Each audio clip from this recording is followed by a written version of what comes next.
mudana macmil nataayada sharciga ee kaafi waxay ku haysaa adeegyada sharciga oo dhammaystiran sida kala wareejinta hantida maguurtada iyo midda guurtada, qorista heshiisyada, qorista wakaaladaha guud iyo kuwa gaarka ah, qorista dardaaranka iyo hibeynta, iyo warqadda kale oo sharciga ogolaanshaha. dil maanta ay igu sameeyeen staafka taliyaha ciidanka daraawiishta puntland yaasiin cumar dheere oo aan deris nahay labadeeda gurina ay isku dhegan yihiin haween goor barqadii ay tahayba ciyaal aan dugsi ka soo qaaday oo aan dhalay baan waday gaariga ka qaad meesha iyo waaba baxaya anaa socdo oo rabo inaan iskuul aado oo ciyaal kala soo gabar kala soo qaado iyo maya wallaahi waa akhlaaq tahay kadibna daaqada intii la furay baa dhulka lagu soo tuuray la garaacay sidii la doon laga yeelay kadibna gaari cabdibilaal igu qaaday saldhigii nabarradii gaarina waxaa ka mid ah nabarkaas waa ka mid ah iligaas waa jiray halkan sidoo kale waxaa ka muuqda nabarkaas aadka u weyn waa ka muuqda halkan kaasa khibradii dhakhtarka aan hadda ka soo goostay waatana waa sitaa waqti dhowna saldhiga baan ku laabanayaa dalbada aan soo qaad xaqiiqana waxaan tabanayaa cadaalad darri baan tabanaya cadaalad darri weyn baan tabanaya igu sameeyey waa la handaday waa la idilay waa la ishir dilay wax la ila haray oo ilaahay adag ku jiraan sidaasay tahay baan xataa hadda amnigayga oo khatar ku jira oo anaha haddee xorriyaddeedii gaarka ahayd oo shaksi ahaan aan lahaa xataa aan hadda gurigayga aan aadi karin oo xataa haddii la yidhaha saldhiga axmed oo orod iska tag oo bax xataa aanan awoodi karin inaan gurigayga macnaha tago taas sababtuna waxay tahay 13 askari oo saaka kugu joogsaday oo ku dilay oo kumay oo garaacay runtii waa wax nasiib darraa haddii la garaacay oo sidaa dhibaato liigu sameeyey gaari cabdibilaa dushiisa lagu qaaday saldhiga booliiska geeyna waa la wareystay iyagi anigana waa la wareystay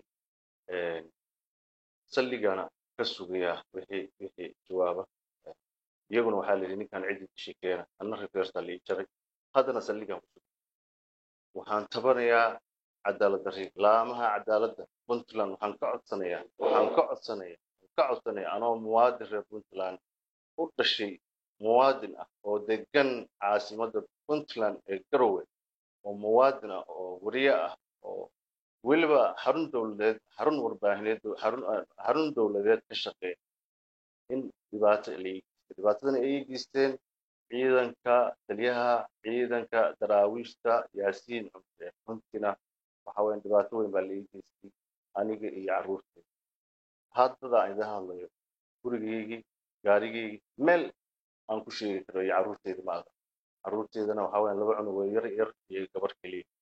amnigooda xataa iyaga laftooda caawa iyo galabta waxa ay ku sugan yihiin ma garan aniga xataa shakhsiyadeeda haddii caawa saldhiga la yidhaahdo berri subax imo oo kiiskan berri subaxi dib u dhacaya kalsooni aan gurigayga ku aadi karo ma hayo sababtay tahay laba guri oo isu jira 2 mitir baan kala degan gurigayga labada dhinac waxaa ka yaala isbaaro dhinaca shishana isbaaraa taal dhinaca sugana isbaarta markhaatiya leedahay xaafadda dariska ummadoo dhan baa 100 jeer baan dacwooday 100 jeer baan 100 ka dacwooday ka ergooday cid waxay iga qabatay generaal yaasiin laftiisa waa xayr adeero dhibaatada tahay aniga guriga aan deganahay isbaara xaga ka taal dhanka kalena isbaara ka taal haddaan dabcan kartoon biyo ama kiis sokora ama kiis bariis aan ciyaalka u soo qaado way adag tahay sidaan gurigayga ku geeyo waa inaan tugtama oo baryootama markaa bedkaliga qaado ama waa inaan tugta qaata hal sano iyo bar hadda gaarigayga waxaan ku xareynayay guriga dariskayga marka waxaan tabanayaa oon tirsanayaa cadaalad darrita ugu weyn baa ay haysato maanta laamaha cadaaladda puntland gudoomiyaha xuquuqul insaanka gudoomiyaha ururka suxufiyiinta puntland xoghayaha golaha wakiilada guddiga joogtada baarlamaanka waxaan ka codsanayaa arrinteedaas in si gaara loo eego garsoorka arrintaasna sifo sharci ah nimankaas ayaga dhibaatada igu sameeyena sharciga aan la tigsado inay igala shaqeeyaan oo ay garab igu siiyaan dulmana ahayn in muwaadin oo la dhibaateeyey la dulmay baa intaa ka badan ma hadli karo bas afka galalaya morlina hadallada igama soo bixi karaan oo in dhibaato lagu sameeyo marka cadaalad baan doonaya wax kale aan doonaya asalaamu calaykum macmil waqada lagu qoray nataayada sharciga ee kaafi waxay leedahay awoodda fulineed sida uu qorayo qodobka xa ma 338 muwaadin hantidaada kula wareeg ama ku wareeji nataayada sharciga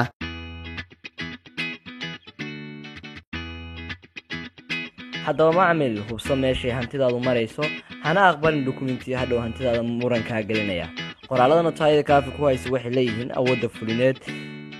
nataayada kaafi waxay ka diiwaan gashan tahay wasaaradda cadaaladda puntland waxayna ka howlgala sharci yaqaano khubaro dheer ku leh shaqada ay ku qabanayaan